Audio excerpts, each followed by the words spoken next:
차오, 안녕하세요. 이태리 감자입니다. 어느 순간부터 영상의 배경이 바뀌었죠. 저는 이탈리아에서 1년간 워킹홀리데이를 마치고 지난 12월에 한국으로 귀국했습니다. 이탈리아 워킹홀리데이에 대한 후기가 많이 없어요. 그만큼 선택하는 사람들이 적다라는 의미겠죠. 이탈리아 워킹홀리데이 추천하나요? 결론부터 말씀드리면 저는 돌아가도 같은 선택을 하겠지만 남들에게는 추천하지 않습니다.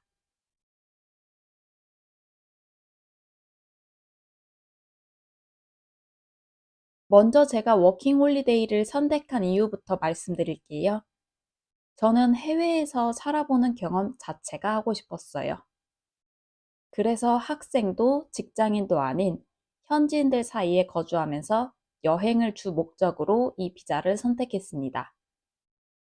이탈리아가 유명 관광지뿐만 아니라 지역별로 특색이 강하기 때문에 여러 가지 매력을 갖고 있습니다.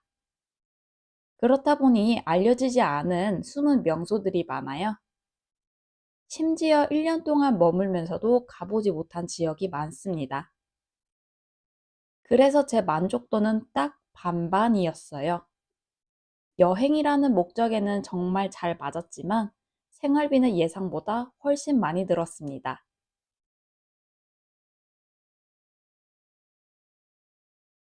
그럼에도 제가 머문 이유는 분명했어요. 해외 거주에 대한 현실을 직접 체험해보고 싶었거든요. 사계절을 모두 겪어보며 좋은 면뿐만 아니라 나쁜 면까지 해외살이의 전체를 보고 싶었습니다. 그래서 힘든 점이 있어도 이것도 경험이다 라고 받아들일 각오가 되어 있었고요. 유럽은 여행하기에는 정말 좋지만 살기에는 그다지 편하지 않습니다. 한국의 속도와 편리함을 절대 이길 수 없어요. 이탈리아에 있으면서 몸은 불편했지만 대신 정신은 자유로웠습니다.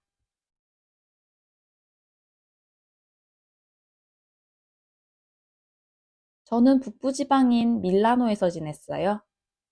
남부지방이나 로마에 가면 보통 저한테 이탈리아어를 사용하는데 밀라노로 오니까 국제적인 도시여서 그런지 대체로 저한테 영어를 사용하더라고요.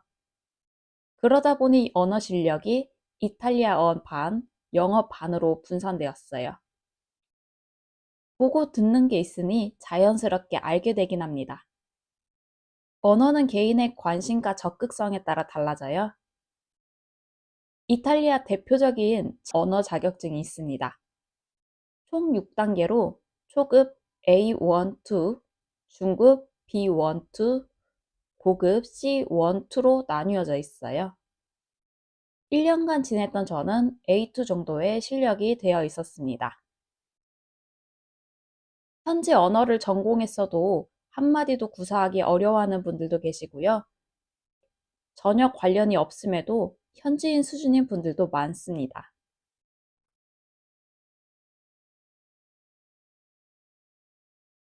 언어와 마찬가지로 친구도 본인의 접근성에 따라 달라집니다. 호의적이라면 유럽은 처음 보는 사람이 말을 걸거나 눈맞춤에 대한 거부감이 적기 때문에 더 친구를 쉽게 사귈 수도 있습니다.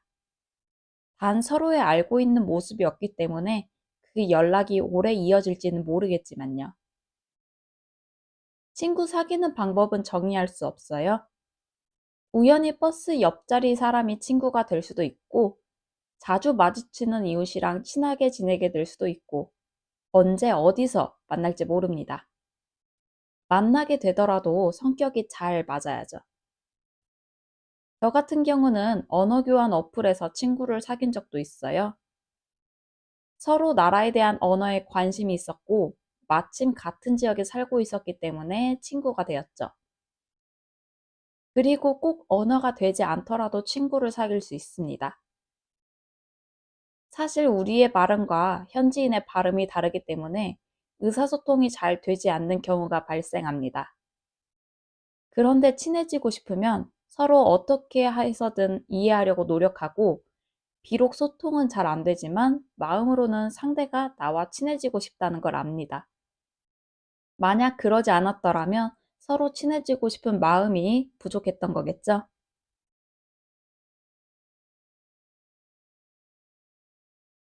이탈리아 청년 경제 상황은 좋지 않습니다.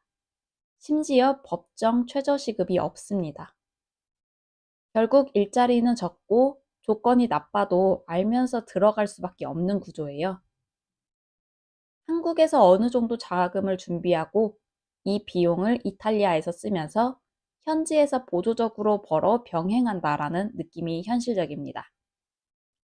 저는 이탈리아로 떠나기 전 한국에서 직장인이었기 때문에 이 부분을 인지하고 감안해서 어느 정도 자금을 모은 후에 갈 수 있었어요. 보통 워킹홀리데이를 가는 분들은 학생들이 많기 때문에 현지에서 계속 벌어야만 생활을 유지할 수 있는 경우가 많습니다. 만약 현실적인 부분을 예상하지 않는다면 정해진 기간까지 지내다 오기 어려울 거예요. 아르바이트도 근로계약서를 쓰는 게 맞습니다만 현실적인 이유로 세금 없이 현금으로 지급하기도 합니다. 만약 근로계약서를 쓰고 월급을 받게 되면 세금을 내야 합니다. 이탈리아 개인소득세는 많이 벌면 많이 부과되는 누진세를 적용하는데요. 제가 만났던 현지 직장인들은 평균적으로 30% 정도를 냈어요. 예를 들어 200만 원을 벌면 30%인 60만 원이 공제되고 남은 140만 원으로 생활해야 한다는 의미가 됩니다. 그렇다면 이탈리아가 월급이 높냐? 그것은 아닙니다. 체감상 한국보다 약간 높은 수준이었는데요. 그러나 더 비싼 물가를 생각하면 충당이 되지 않는 구조입니다.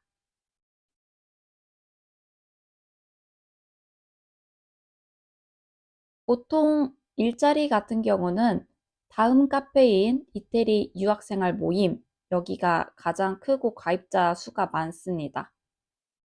개인적으로 떠나기 전에 미리 가입해서 사이트를 구경하시는 것을 권장드려요.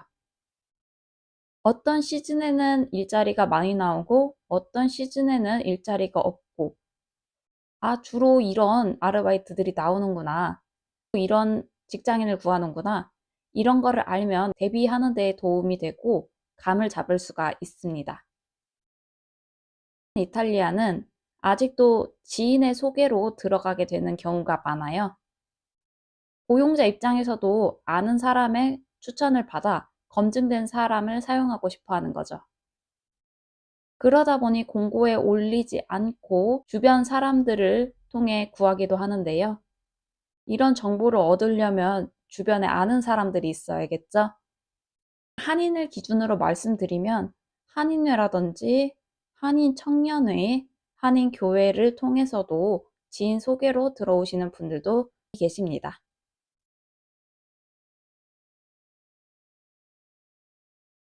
개인의 씀씀이나 지역에 따라 다르겠지만 기본 생활비는 한 달 평균 150만 원 정도 들었습니다.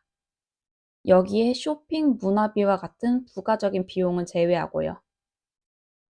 저는 거주하는 동안 이사를 3번이나 다니기도 하고 주요 목적이 관광이다 보니 평균보다 더 많이 든 편이었어요. 결과적으로 1년 동안 비행기가 포함해서 3,500만 원 정도 사용했습니다.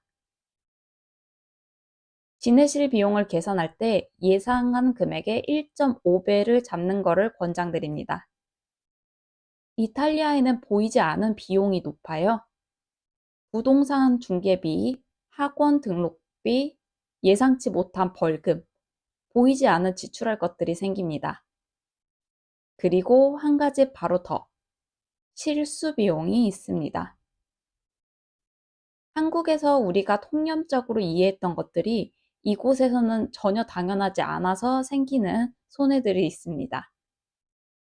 저도 한국식 사고로 판단했다가 손해를 본 적도 있습니다. 서류에 분명히 써 있어도 외국어로 한 번에 많은 정보를 접하다 보면 오역하거나 놓치는 경우도 생깁니다. 이 비용은 너무 자책하지 마시고 비싼 인생 수업료라고 생각하면서 조금이나마 마음을 위로해야 합니다.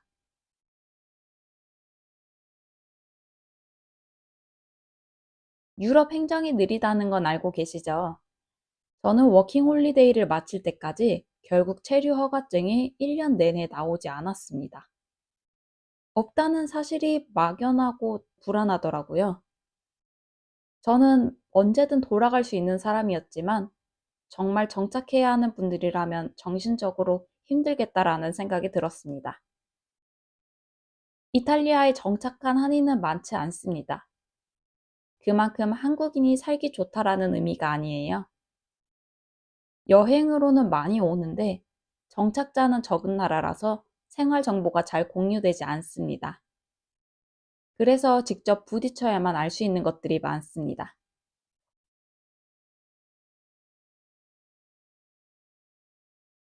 스스로에게 물어보셨으면 해요.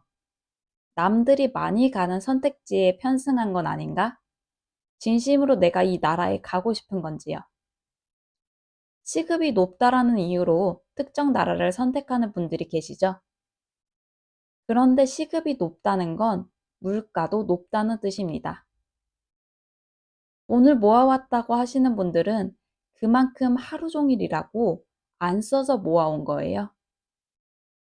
아무리 시급이 높아도 내가 적응하지 못하면 결국 돌아올 수밖에 없습니다. 이왕 해외에 장기간 가는 것처럼 이 밖에 목적이 있었으면 좋겠습니다.